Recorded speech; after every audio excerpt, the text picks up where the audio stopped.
জাতীয় পরিচয়পত্র সেবা নির্বাচন কমিশনের অধীনে রাখা নিয়ে আগামী বুধবারের মধ্যে দৃশ্যমান পদক্ষেপের আশ্বাস দিল কমিশন। অন্যথায় আগামী বৃহস্পতিবার থেকে কঠোর কর্মসূচির হুঁশিয়ারি দিয়েছে Bangladesh election commission officers association. এ বিষয়ে সিএসি বলেন, সরকার থেকে এমন কোনো সিদ্ধান্ত নেওয়া হবে না যাতে আসন্ন জাতীয় নির্বাচন বাধাগ্রস্ত হয়।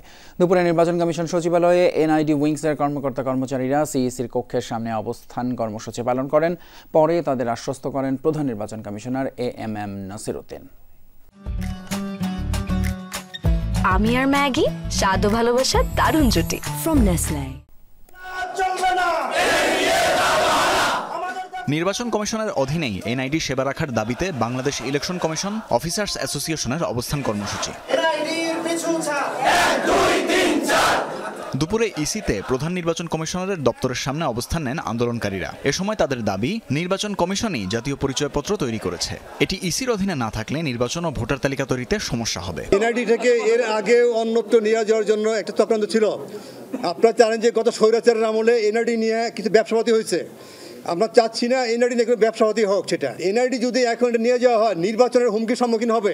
আগামী বুধবার অর্থাৎ 12 তারিখের মধ্যে আমরা দৃশ্যমান কার্যকর পদক্ষেপ প্রত্যাশা করছি। যদি 12 তারিখের মধ্যে না হয় 13 তারিখ বৃহস্পতিবার আমরা সারা দেশে মানববন্ধন করব 11টা থেকে 1টা পর্যন্ত। পরবর্তীতে কর্মবিরতি সহ আমরা আরো কঠোর কর্মসূচিতে আমরা যাব। দৃশ্যমান পদক্ষেপের জন্য 12 মার্চ পর্যন্ত সময় বেঁধে দিয়েছেন কর্মকর্তারা। দাবি পূরণ না হলে কঠোর কর্মসূচির হুঁশিয়ারি তাদের। পরবর্তীতে কর্মবিরতি সহ আমরা আরো কঠোর কর্মসূচিতে আমরা যাব।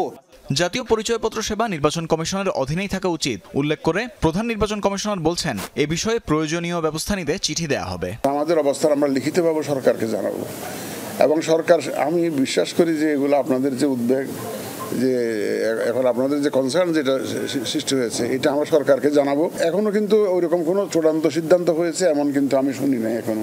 সারা দেশে একটা নেটওয়ার্ক ডেভেলপ করেছে, এক্সপার্টিস ডেভেলপ করেছে। এই সার্বিক বিষয়গুলো ডেফিনেটলি সরকার বিবেচনায় নেবে আমি বিশ্বাস করি। জন্ম নিবন্ধন, এনআইডি ও পাসপোর্ট সেবা নিয়ে দুর্ভোগ নিরসনে স্বতন্ত্র কমিশন প্রতিষ্ঠায় সিভিল রেজিস্ট্রেশন 2025 নামে একটি অধ্যাদেশ করার উদ্যোগ নেওয়া হচ্ছে। এতেই কর্মবিরতির হুঁশিয়ারি দেয় Bangladesh election commission officers association. Tanvir মৌসুম, যমুনা নিউজ, ঢাকা।